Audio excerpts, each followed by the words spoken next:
So I'm going to sit because I want to read some of the talk to begin.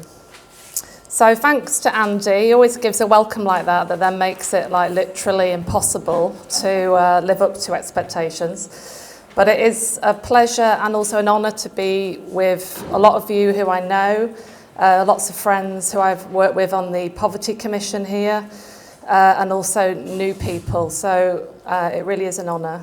So the first thing I want to say is that I'm not an economist, I'm a sociologist. In fact, economists and their understanding of what the economy is part of the problem, I think, which brings us all here.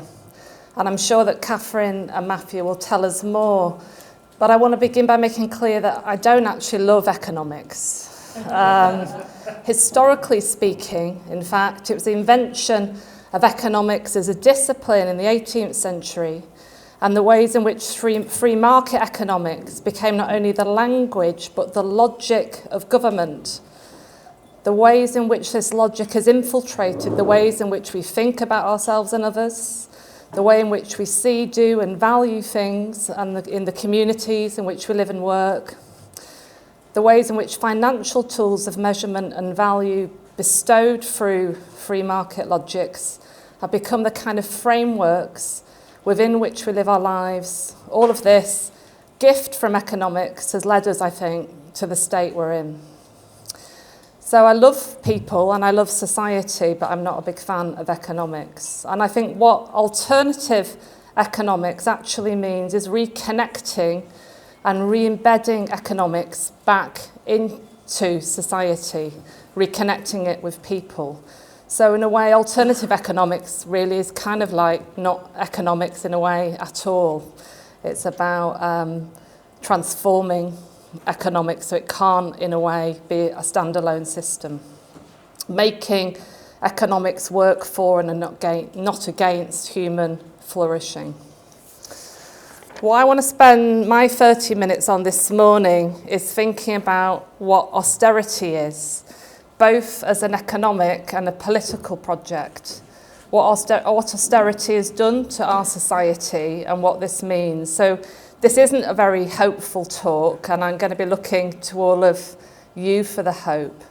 But one of the reasons I want to focus or anchor us a bit more in the bad news is I think that one of the real political challenges we face, and I don't mean party political, I mean political in a broad sense, in the context of kind of fake news and the kind of Brexit noise that we have at the moment, is that it's very easy for people to deny or disavow the reality of the situation we're in.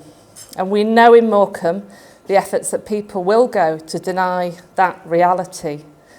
Without a frank diagnosis, we're not able to build alternatives and affect social change. So I think the diagnosis, however painful and difficult, is actually the place from which hope springs. So what I'm going to focus on is what I call, and this is a phrase I've adopted from the Indian writer and activist Arundhati Roy, is what I call the great project of unseeing austerity. I think how we see poverty and inequality and really listen to those living with its effects, how we tell poverty differently in ways which can make it matter is actually one of the real challenges that we face. If I get time, I'd also like to talk to you about what I call Stigma Power. This is a GIF here on this slide, which I made with a young local artist called Tom. And I can return, perhaps in the questions, to thinking about what I call this stigma machine means as a metaphor for the history of economics in the questions. So I want to begin by taking you, and many of you were there, back to the launch event of the Morecambe Bay Poverty Truth Commission in Lancaster Town Hall, which was almost exactly a year ago. I've been thinking about this event and its transformative effect on many of us in my work and teaching at the university. And I think also more generally thinking about poverty truth as a movement, as a kind of practice of seeing.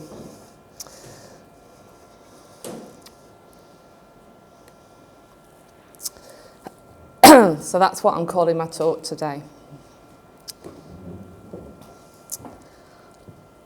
So Friday the 6th of July 2018, I and many of you are at the public launch event for the Morecambe Bay Poverty Truth Commission at Lancaster Town Hall, which is one of 14 such commissions running at the moment across the UK, which are attempting to find local solutions to poverty in the wake of a decade of austerity, the deepest and most precipitate cuts ever made in the history of social provision in the history of the British state.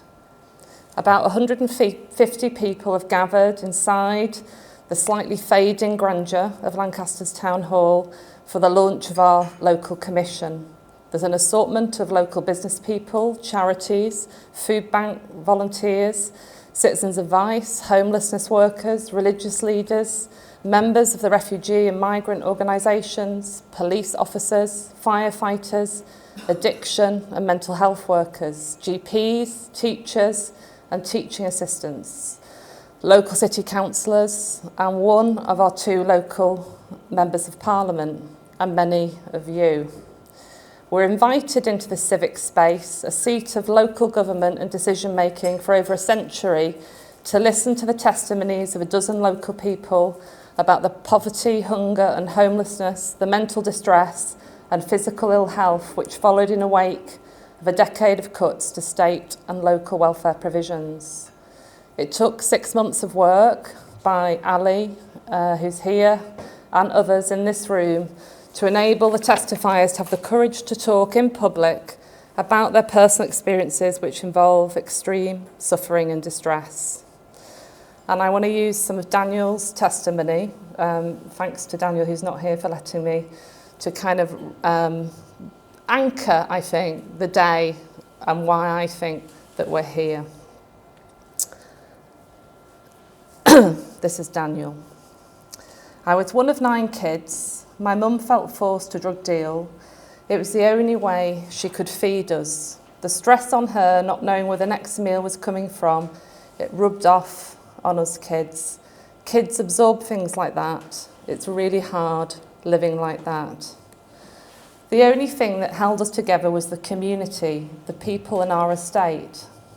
She took all the kids out, taking us on minibus rides, out of her own pocket at first, so we had something to do because we had nothing. And our parents could have one day without worrying about feeding kids. Then she started running the community centre. The place was heaving with kids all the time. It was a tiny hut in the car park of our school. Everything happened there. It was all we had. All anybody had. It was amazing, magical, a place of no worries. There was meals there too, and that was important. If it wasn't for my nan and all she did for me and all the other kids, I would have killed myself. 10 years ago, the youth workers from the council estate came and did a project, a massive music gig with all the lads and girls from the local council estates. It was amazing. All us kids from the same background, all in poverty, and without that project, we'd just have ended up scrapping and gang wars because it was the only way we had of releasing all the anger that we had. The project brought everyone together. It stopped all the fighting and gang crimes. It was the best thing I've ever done. It was amazing. Everyone said that. Then the funding was taken away from us and we were left with nothing. Our school was good. I had no bullying there. Many of the kids had serious difficulties, ADHD, Asperger's. You weren't judged. They treated you like family. They got to know your parents. They went to appointments with you. You felt accepted there. You've shut that now. Then when you've got nowhere to go and nothing to do, you get bullied. Kids, age 13, 15, whatever, young kids, the main drug dealers get you to sell heroin and crack. You're so afraid of what will happen to you if you don't do it, and there's nothing else. If all the youth stuff hadn't been taken away, we wouldn't have been pulled away to the streets, to these men. A few of my mates had to hide guns for them. They pay you, and when you have younger brothers and sisters that need feeding, it's stressful trying to make the right decision. I thought my mum never knew where we were getting the money from. I had a paper round and pretended it was that I gave her. I hold the counsellors who made these decisions responsible for what happened to me. They don't understand what they destroyed by taking those activities away. It was the only freedom we had, and it was taken away. We were just a number to them. Then everything goes from worse to worse. My family gets evicted and we are moved to another area where we don't know no one. Then when your property needs work doing to it and the landlord won't do it, it's condemned and you're moved on again. Same thing happened, condemned and moved on again. When you're in poverty, you end up with nothing because it's all taken away and nobody cares. I became street homeless. They said I wasn't a priority need as I was 24. Street homeless, and the council tells me I'm not a priority need. The council don't help you if you're homeless and young. It's all the charities and churches. The council just tell you if you're sleeping at a charity shelter, you're not sleeping rough. You have no hope. It's like the government are trying to make a superior race. The rich get richer and the poor get poorer. This causes the poor to do crimes like robbing to feed their kids. How can this be fair? The government believes in money more than human beings. All they do is take, take, take. They worship money instead of heart. They give me a number. When you speak my name, that means you want to talk to me. I am Daniel Joshua Berber. When you give me a number, my national insurance number, my NHS number, my tax code, you just want to talk money. If I had one thing to say to the government, it would be treat me as you want to be treated. See me as a person, not a number. I'm flesh and blood.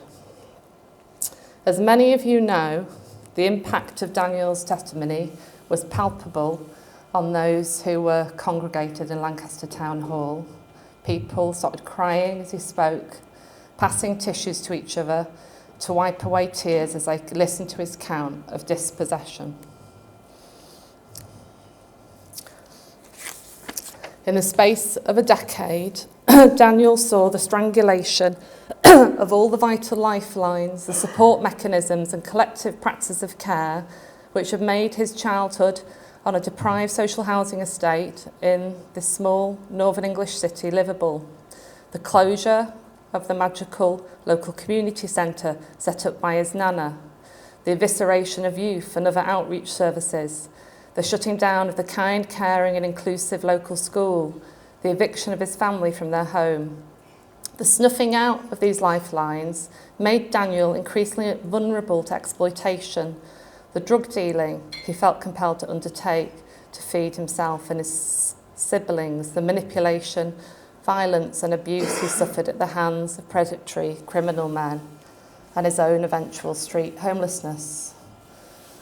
Daniel's testimony, I think, offers a damning critique of the material consequences of the radical contraction of the British welfare state.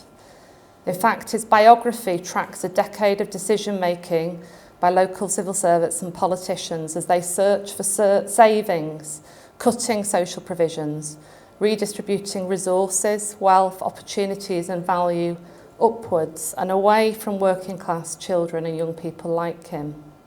He forces us to consider the ways in which austerity becomes embedded within communities, corroding social bonds, enclosing and closing off common goods and resources. If public finance is a form of politics which is ordinarily hidden in accounting columns, this story opens a window from which we can glimpse some of the effects of the erosion of the post-war welfare state and the terrible price paid by children and young people for decisions taken elsewhere. Daniel is also, I think, a theorist of what I would call stigma power. He theorises the relationship between the attrition of his own life chances and the mechanisms through which austerity was implemented, detailing some of the stigmatising practices through which he found what he calls his flesh and blood life reduced to numbers on a spreadsheet of cuts. The fact that his age, 24, is the number which determines his not priority need for shelter when he becomes homeless. The number of months, and Dusty will correct me if I'm wrong, 8 months, that he was sanctioned for by a DWP job coach for missing an appointment not long after he gave that talk. 8 months without recourse to public funds. And luckily he had the help of friends here to sort that out. Daniel experienced these governmental practices of numbering as violent, humiliating and dehumaning forms of commodification, forms of badging, which kind of exemplify the way in which his life became subordinated to the logic of financial capitalism, a logic in which lives like his are deemed to be of little value. A market society from which he found himself progressively shut out, eventually abandoned to the streets.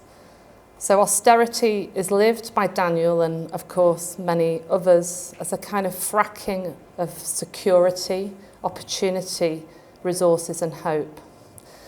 But in bearing witness in front of 150 people in Lancaster Town Hall, Daniel asked us to really look at him, to recognise through him and with him the profound cruelty affected by this regime of fiscal discipline. He asked us to acknowledge the ways in which austerity is embodied, as he is badged as undeserving, devalued and made to feel like human waste. His testimony is also an accusation, for he is directly addressing those with power seated in front of him in the room, asking them to take responsibility for his dispossession. I hold the councillors who made these decisions responsible for what happened to me. You did this to me. When he finished speaking, there was a kind of eerie, brief moment of silence in the room. And then everybody, or lots of people, started to stand up. And the whole room started standing. And then people started clapping.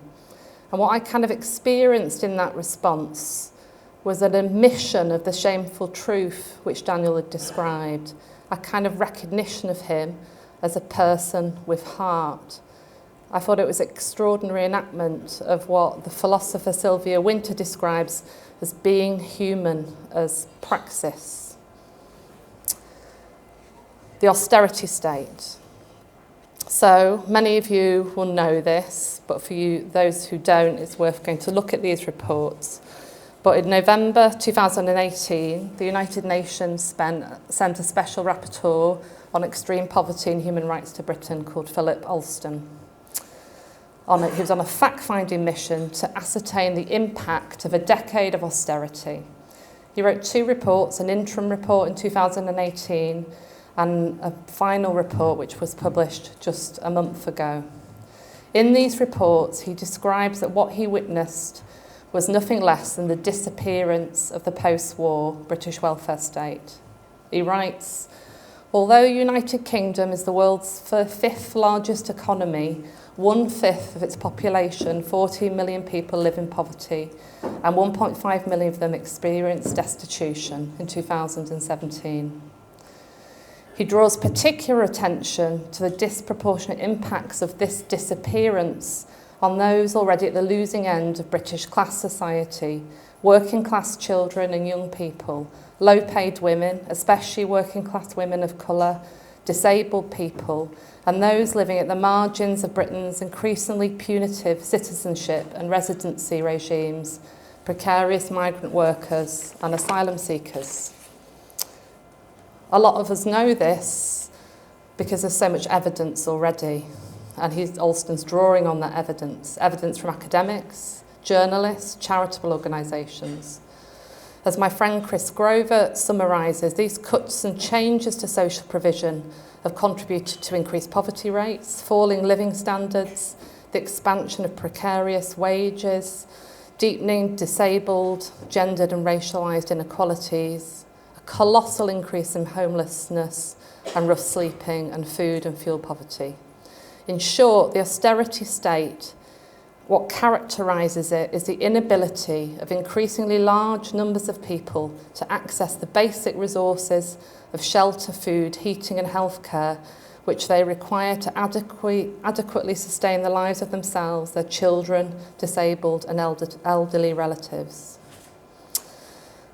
So, the violent outcomes of this break with the post-war welfare state and the profound reshaping of social life it set in motion are not hidden.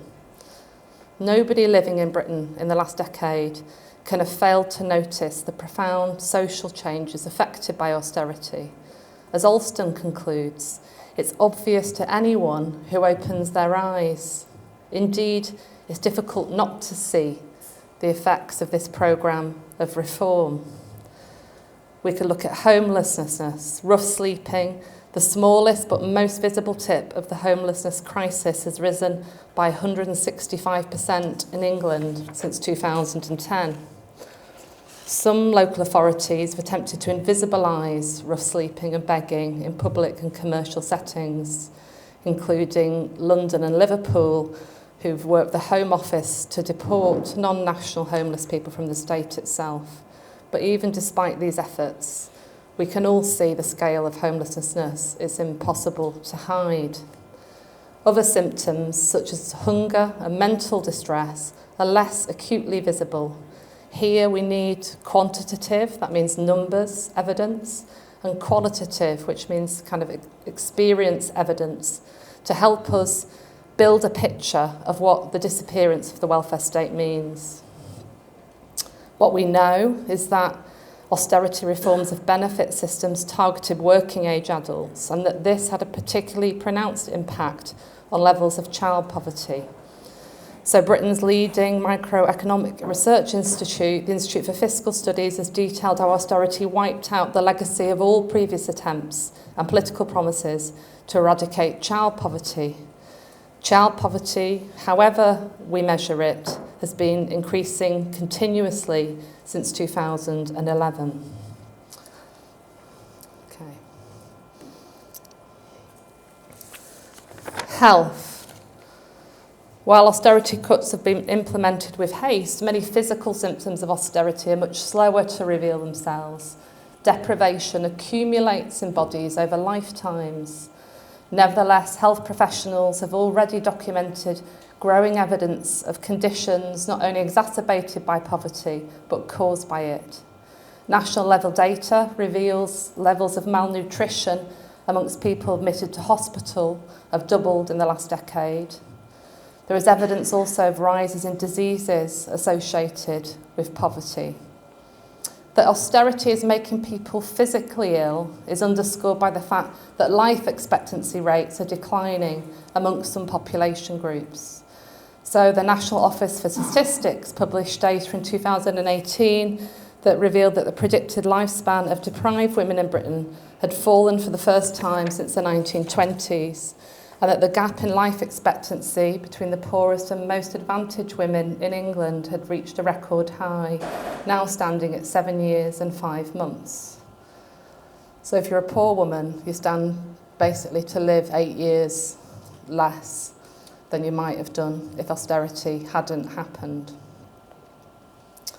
Several subsequent studies have suggested correlations between austerity cuts to adult social and elder care and rising excess mortality rates. In short, all the evidence suggests that the disappearance of the post-war British welfare state is foreshortening working class lives. The lives, basically, of those who don't have the necessary accumulated reserves of wealth to defend themselves or their loved ones against the grinding effects of this erosion of the social state. Alston draws our attention to the economic origin story of austerity, noting how these far-reaching changes to the role of government were sold to the British electorate as being part of an unavoidable programme of fiscal austerity needed to save the country from bankruptcy. But as he concludes, and many of us have concluded, the driving force behind austerity was never economics. Rather, it was a political project underpinned by an ideological commitment to achieving radical social engineering. As Alston concludes, the experience of the United Kingdom underscores the conclusion that poverty is a political choice. So there was no economic rationale for austerity as a necessary debt reduction programme. That's a fantastic claim. There was, nevertheless, considerable capital to be made from its implementation. In the case of austerity, the shock of the 2008 global banking crisis was seized upon as an opportunity to not only to turn off the redistributive tap, but to frack the social state for profit by privatising public assets and services. In this regard, austerity actually is very like previous historical rounds of capitalist enclosure. It's a political ruse which protected existing concentrations of elite wealth and power. And I can talk more about the history of enclosure if you're interested later. But how I think about austerity historically, if we look at it historically, is a 21st century enclosure movement. What I mean by this, in ways akin to the privatisation of common land in the 17th and 18th century in England, it's a political project that involves enclosing public goods through capital in ways that end or are designed to upend customary forms of social provision. So if we think about it in this frame, the programme of austerity, which began in 2010, was characterised by the rapid closure of things like local hospitals and clinics, public libraries, local museums, post offices, day centres. The enclosure also of common land, including parks and playing fields. We call it kind of privatisation now, but it's the same thing. The number of services, facilities, buildings and land once held in common by local communities, now sold by cash-strapped local authorities to developers, or sometimes simply abandoned to decay, is actually staggering. So if we think of one example, in 2019, West Sussex County Council, a relatively wealthy area of South East England, announced it was cutting the budget it spends on housing support for rough sleepers, victims of domestic abuse, care leavers and frail older people in the county.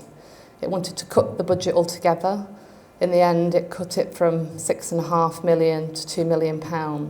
Implementing that cut entails dismantling an entire social infrastructure of hostels, drop-in centres and floating support teams built up over years, over decades.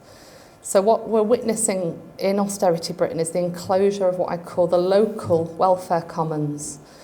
Those public goods and services established by local communities through actually very long histories of philanthropy, charitable and worker contributions, local taxation, grassroots campaigning.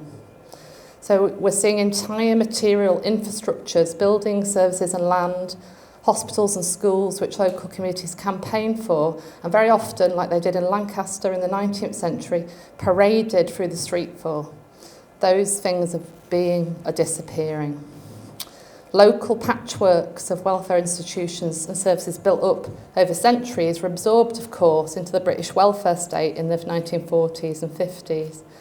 And for the majority of citizens, the mid-20th century statification of welfare provisions brought significant improvements in terms of fairness, greater equality of treatment, and a kind of national pooling of expertise and resource.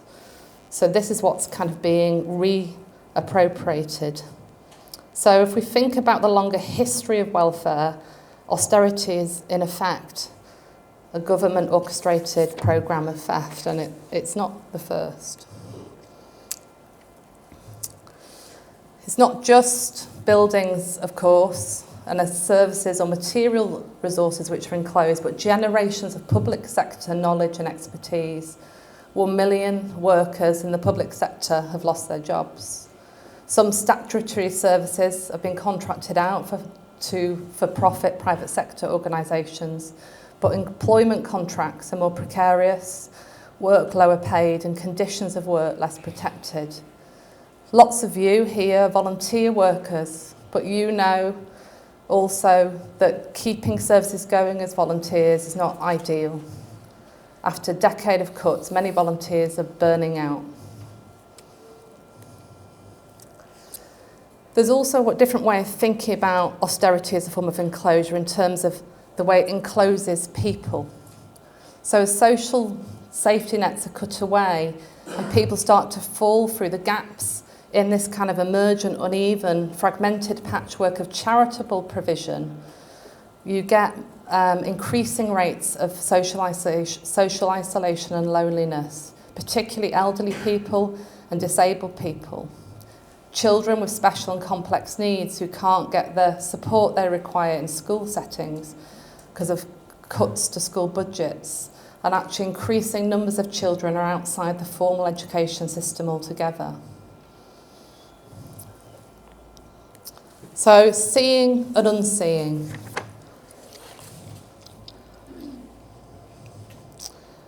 Seeing and unseeing. So food is a good way to think about this.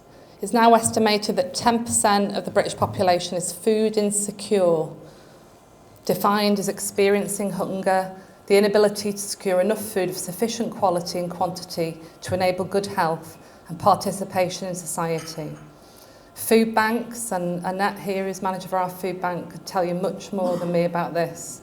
But food banks and other mass forms of charitable emergency food provision were almost unknown in Britain between 1950 and 2010. Now every city and town in Britain has a food bank. Some have several. In every deprived neighbourhood, networks of food clubs, food banks and other emergency feeding centres have sprung up. But more than this, every supermarket in every British town and city has an emergency food donation point near the checkouts. Special signs have been designed and printed for use on supermarket shelves, which direct shoppers to the non-perishable food and provisions most useful or urgently required by local food banks. Staff at the university where I work are encouraged to donate monthly to our local food bank through a salary sacrifice scheme. Students hold collections for the local food bank. I could go on. Examples of the ways in which austerity has kind of seeped into new cultures and forms of charitable giving is endless. My point is that the emergence of these new social and cultural infrastructures of almsgiving are actually inescapable in the everyday lives of all citizens. So in this respect, the depth and scale of poverty is quite literally on public view. But we've all become so accustomed to the ease with which people are evicted or made homeless, the food banks, the street begging, the mental health epidemic, that in a way we don't make the most obvious of observations. The age in which we live is one in which the political violence of the state is becoming normalised. Oh,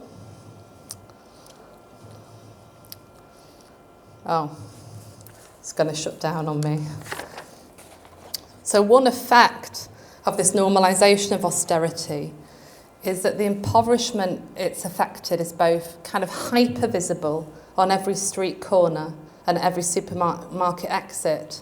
So it's kind of everywhere, but it's also unseen or perhaps unseeable. So despite mountains of social scientific evidence of every form, kind and shape, the devastating effects of austerity are repeatedly denied by politicians and journalists who report on it, but also by ordinary members of the public.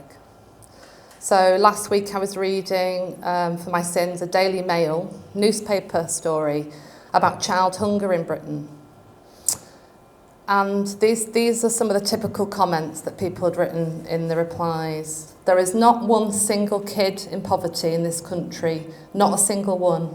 Having a 360 instead of an Xbox isn't poverty. Parents are given benefits, but they don't spend it on their children. Parents have the latest phones, large TVs, smoke, do drugs, while children go hungry.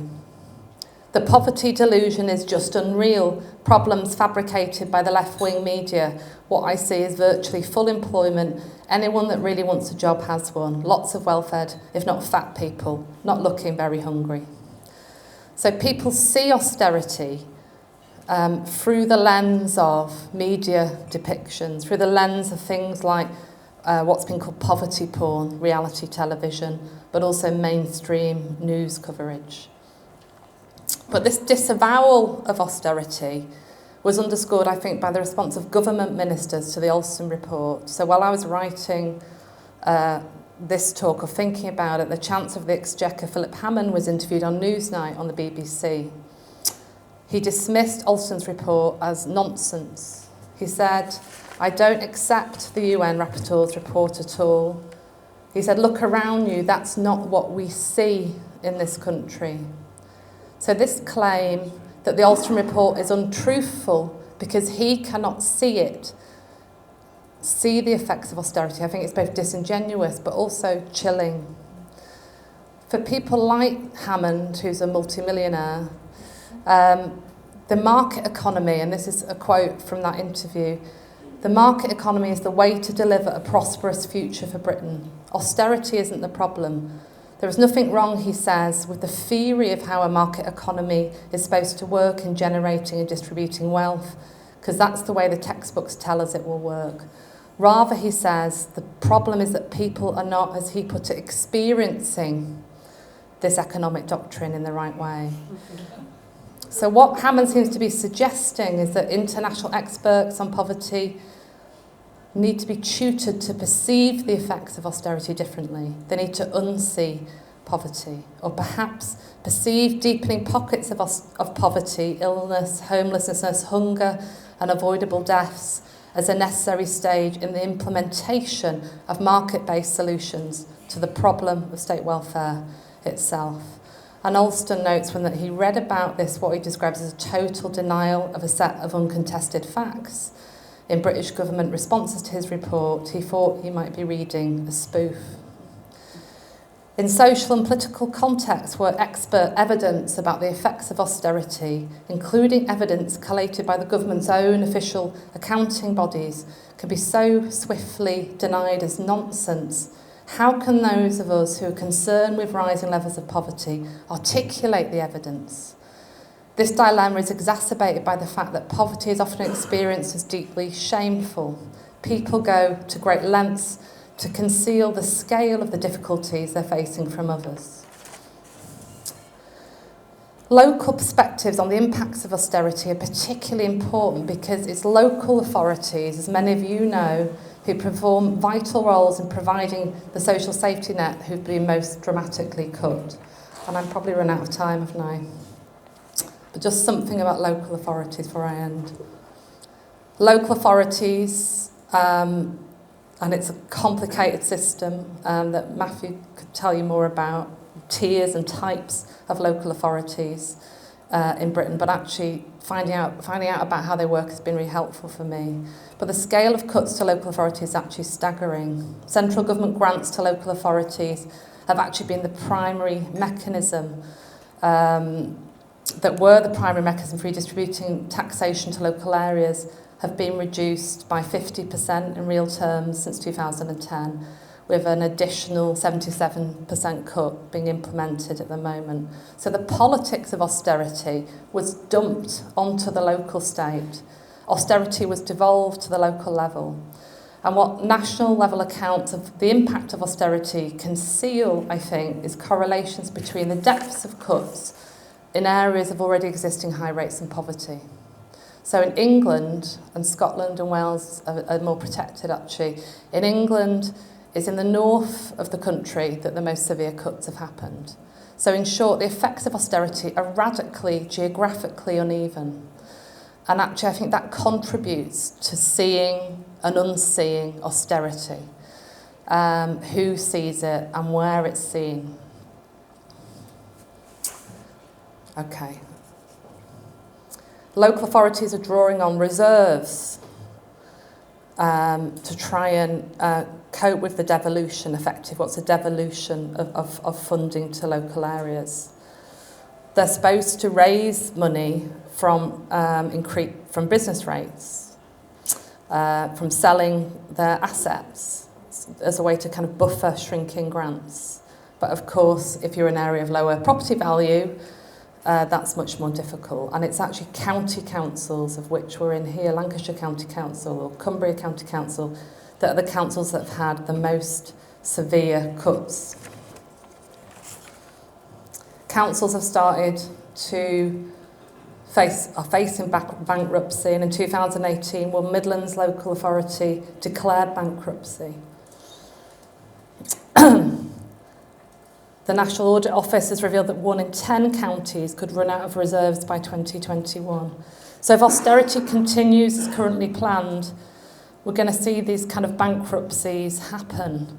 And actually, I just think that in itself is a kind of fascinating and unbelievable idea. The idea of the public sector, not just local authorities, but hospitals, health trusts and schools facing bankruptcy. A kind of the idea of bankruptcy applying in that way to public goods and services in itself marks uncharted territory in the history of the modern British state.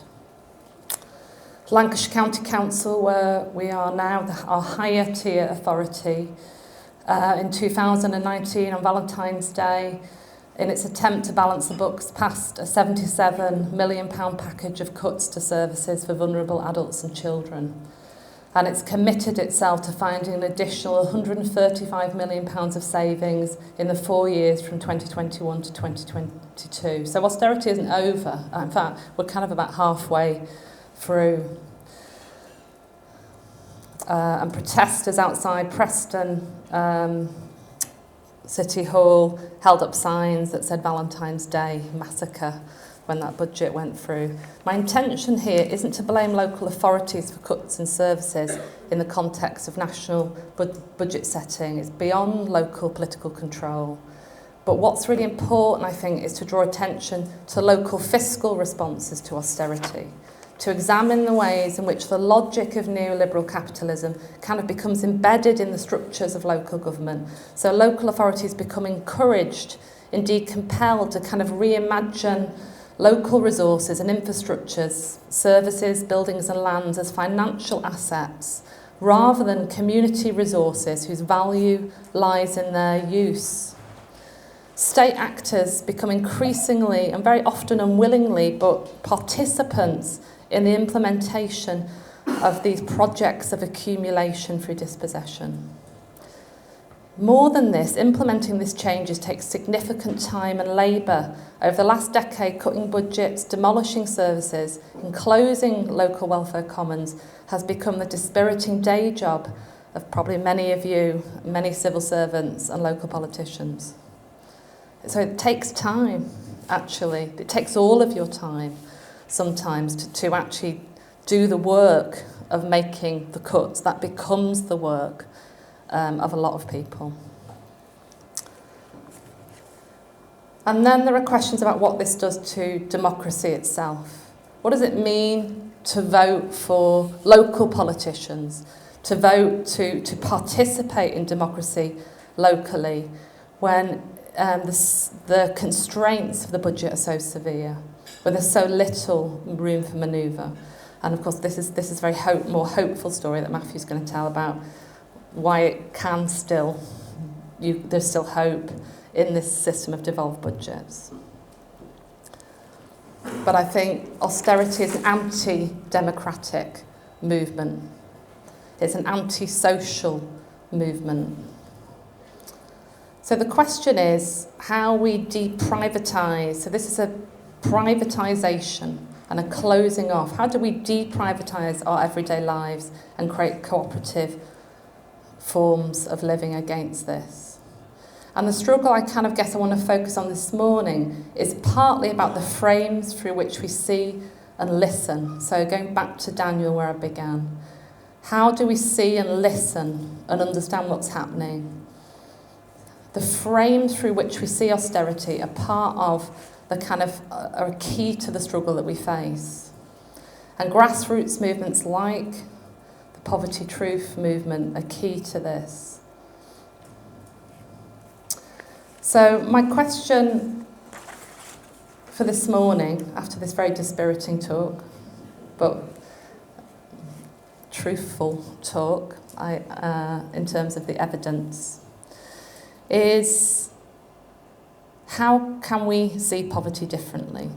How do we challenge what I've called the project of unseeing?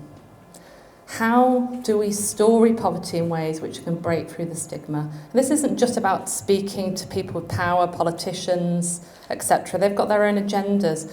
But I actually mean the people around us. So I mean people in our own communities or families, in our everyday life, the people who comment on newspaper stories, the people who talk about their neighbours next door scrounging off benefits. How do you transform that in the face of these stigmatising perceptual frames through which people see? How do we mobilise other ways of seeing, like Daniel's testimony does, to make economics work for us and not against us? Thank you.